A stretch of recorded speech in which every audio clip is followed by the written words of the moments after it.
Everyone. तो आज हम सीबीएसई क्लास 9 सिविक्स का फर्स्ट चैप्टर पढ़ेंगे जिसका नाम है what is democracy, Y democracy. Democracy क्या होती है और डेमोक्रेसी क्यों होती है।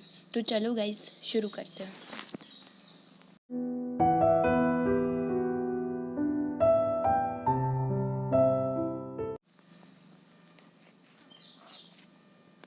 तो डेमोक्रेसी क्या होती है? एक ऐसा सिस्टम जिसे हिंदी में बोलते हैं प्रजातंत्र, जिसके सामने सब लोग, चाहे वो काला हो, गोरा हो, हाई कास्ट का हो, लो कास्ट का हो, सारे लोग कानून के लिए बराबर हैं और सभी के लिए कानून बराबर है। That is called democratic nation और डेमोक्रेटिक कंट्री। आजकल हर देश अपने आप को डेमोक्रेटिक कहता है, लेकिन वो असली में डेमोक्रेटिक नहीं होते, या फिर हम कह सकते हैं वो आधे अधूरे डेमोक्रेटिक होते हैं। तो डेमोक्रेसी की जो सिंपल सी डेफिनेशन है वो ये है कि democracy is a form of government in which the rulers are elected by the people. Democracy वो फॉर्म है गवर्नमेंट की, इसमें जो रूलर होगा, जो लीडर होगा, नेता होगा, वो चुना जाएगा लोगों के द्वारा। लेकिन सिर्फ इस छोटी सी डेफिनेशन से हम किसी कंट्री को हम डेमोक्रेटिक या नॉन डेमोक्रेटिक तो नहीं कह सकते हैं ना, उसके लिए तो हमें डिटेल्स में जाना पड़ेगा। तो डेमोक्रेसी के कुछ फीचर्स होते हैं जो एक कंट्री को पूरे करने होते हैं। अगर उसे अपने आप को असली में डेमोक्रेटिक बनाना है तो चलो अब हम उन फीचर्स की बात कर लेते हैं। तो feature number 1, in a democracy the final decision making power must rest with those elected by the people. यानी जिन लोगों को जनता चुने वही देश के लिए रूल्स और पॉलिसी बनाए। लेकिन बहुत सारे देशों में ऐसा नहीं होता है, जैसे कि पाकिस्तान। तो मैं आपको पाकिस्तान की एक छोटी सी शॉर्ट फॉर्म में स्टोरी बताऊंगी। वैसे तो मैंने 5 पॉइंट्स इसके लिख रखे हैं, बट फिर भी मैं आपको इसकी शॉर्ट टाइप में स्टोरी बताऊंगी ताकि हमारा ज़्यादा टाइम वेस्ट ना हो। ओके। तो 1999 में जनरल परवेज़ मुशर्रफ, ये हैं जनरल परवेज़ मुशर्रफ, ये थे।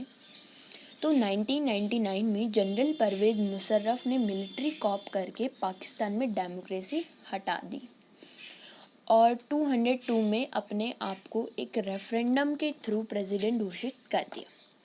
इस रेफरेंडम में बहुत सारे फ्रॉड और माल प्रैक्टिसेस हुई थी, जिसके कारण रिजल्ट परवेज़ मुशर्रफ के फेवर में आ गया। इसमें 202 में एक लीगल फ्रेमवर्क ऑर्डर इशू किया जिसमें इसने पाकिस्तान का पूरा कॉन्स्टिट्यूशन बदल डाला। इस फ्रेमवर्क के अकॉर्डिंग प्रेसिडेंट किसी भी नेशनल या प्रोविंशियल असेंबली को डिसमिस कर सकता था। जितने भी कैबिनेट थे उनका सारा काम नेशनल सिक्योरिटी काउंसिल्स देखती थी और इसमें सब फौजी लोग भरे पड़े थे और पूरी आर्मी को परवेज़ मुशर्रफ कंट्रोल करता था। तो इन लॉज का नतीजा ये हुआ कि जो लोग इलेक्ट होके आते थे वो कुछ खास नहीं कर पाते थे, क्योंकि सारी पावर परवेज़ मुशर्रफ के पास थी और जो वो चाहता था देश में वो ही होता था। तो इसलिए डेमोक्रेसी में ज़रूरी है कि जो लोग इलेक्ट हुए हैं सिर्फ उन्हीं के पास पावर हो लॉज बनाने की, कोई दूसरा उसे कंट्रोल ना करे। और रही बात पाकिस्तान की, तो वो लोग बोलते रहते हैं हम डेमोक्रेटिक हैं, लेकिन अभी भी मिलिट्री का बहुत ज़्यादा इफ़ेक्ट है उनकी गवर्नमेंट पे। तो अब आगे कहानी है चाइना की। तो हर 5 साल में यहाँ इलेक्शंस होते हैं और 3000 मेंबर्स चुने जाते हैं, वो वोटिंग से प्रेसिडेंट को चुनते हैं। ओके। तो अभी तक तो ऑलमोस्ट सब कुछ सही है, पर प्रॉब्लम यहाँ आती है कि some members are elected by army. इन 3000 मेंबर्स में से कुछ मेंबर्स आर्मी भी चुनती हैं। और यही नहीं कि a candidate must be a member of Chinese Communist Party और other 8 small parties which support the CCP in order to fight elections. जो भी कैंडिडेट इलेक्शंस लड़ना चाहता है उसे चाइनीज़ कम्युनिस्ट पार्टी से अप्रूवल लेना पड़ता था। इसका मतलब सिर्फ चाइनीज़ कम्युनिस्ट पार्टी और 8 छोटी छोटी पार्टीज़ जो सीसीपी को सपोर्ट करती हैं सिर्फ वही इलेक्शंस में लड़ पाते हैं। और इसे कारण हमेशा गवर्नमेंट चाइनीज़ कम्युनिस्ट पार्टी की ही बनती है। तो चाइना के केस में हम ये कह सकते हैं कि चाइनीज़ लोगों के पास और कोई ऑप्शन ही नहीं है, उन्हें एक ही पार्टी के मेंबर्स को चुनना पड़ता था। तो चलो अब हम मैक्सिको की कहानी और सुन लेते हैं। तो मैक्सिको 1930 में आज़ाद हुआ और 2000 तक एक ही पार्टी की सरकार बनती रही जिसका नाम था PRI। वैसे तो IRP होना चाहिए था, क्योंकि इस पार्टी का नाम इंस्टीट्यूशनल रिवोल्यूशनरी पार्टी था। पता नहीं PRI क्यों रख दिया, शायद ये पार्टी उल्टे काम करती है तो नाम भी उल्टा ही रख दिया। यहाँ पर हर 6 साल में इलेक्शंस होते हैं और यहाँ पे तो दूसरी अपोजिशन पार्टी भी थी, पर फिर भी हमेशा PRI जीतती थी। अब PRI ही क्यों जीतती थी, तो अब ये हम जान लेते हैं। तो PRI tricks used by PRI to win elections. PRI elections में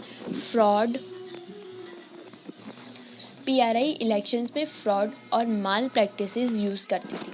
ये माल प्रैक्टिसेस थी कि government officers had to attend their party meetings. सभी गवर्नमेंट ऑफिसर्स को इनकी पार्टी मीटिंग्स अटेंड करनी पड़ती थी। Tricks used by PRI to win elections. PRI elections में फ्रॉड और माल प्रैक्टिसेस यूज़ करती थी। ये माल प्रैक्टिसेस थी कि government officers had to attend their party meetings. सभी गवर्नमेंट ऑफिसर्स को इनकी पार्टी मीटिंग्स अटेंड करनी पड़ती थी। Teachers of government schools used to force parents to vote for PRI। Government schools के टीचर्स पेरेंट्स को PRI को वोट करने के लिए फोर्स करते थे। और थर्ड है मीडिया सिर्फ PRI के अच्छे कामों को दिखाती थी और गंदे कामों को इग्नोर कर देती थी। प्लस मीडिया अपोजिशन पार्टी के केवल गंदे काम ही दिखाती थी। Polling booths were shifted which made it difficult for people to cast their vote. Polling booths को उनकी जगह से हटा दिया जाता था और लोग अपने वोट नहीं डाल पाते थे। PRI spent a large sum of money in the competition for its candidates।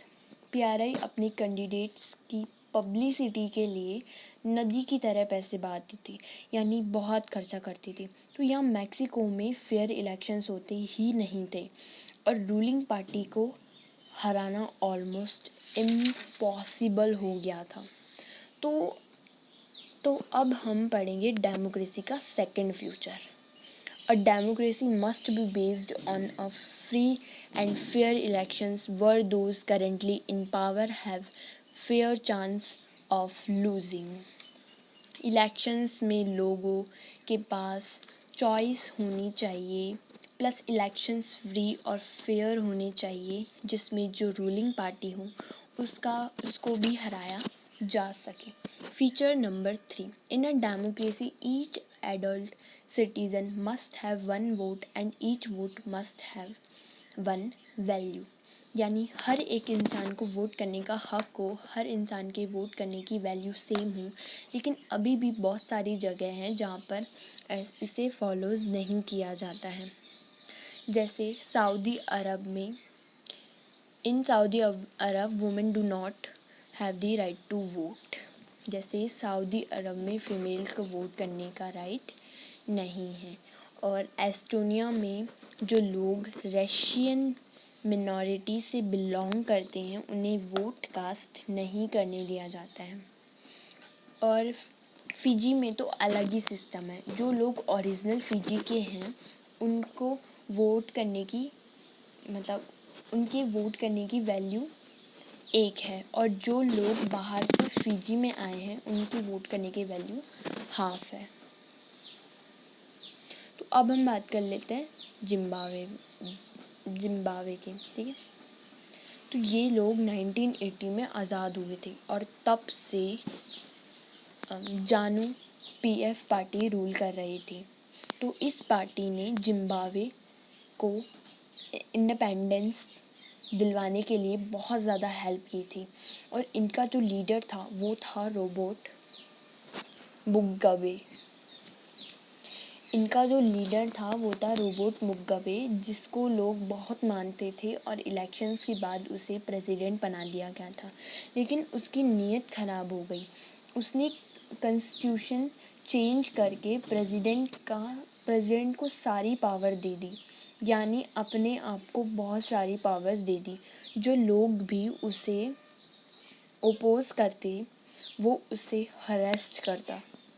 समझ रहे? जो भी लोग उसे ओपोज करते वो उसे हरेस्ट करता। उसने स्ट्राइक्स को लीगल बना दिया।